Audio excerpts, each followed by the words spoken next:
Hello everyone. So আজকে আমরা যাচ্ছি হচ্ছে বুক ফেয়ারে। আমরা অনেকদিন ধরেই প্ল্যান করেছিলাম যে সরস্বতী পুজোর দিন বুক ফেয়ার যাব।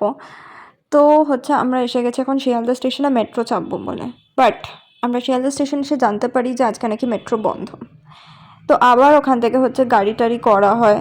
তো গাড়ি করে আর কি এখানে এই যে মা সরস্বতী দেখতে দেখতে আমরা পৌঁছে যাই হচ্ছে 48 ইন্টারন্যাশনাল বুক ফেয়ারে, যেটা কলকাতা এখন হচ্ছে।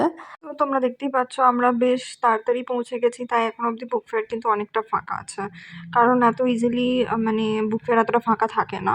তো আমরা যাতে ফাঁকা পাই তার জন্য খুবই তাড়াতাড়ি পৌঁছে গেছিলাম ওখানে। অ্যান্ড ওখানে তো আমি ৩-৪টে বই কিনেছিলাম বোনের জন্য।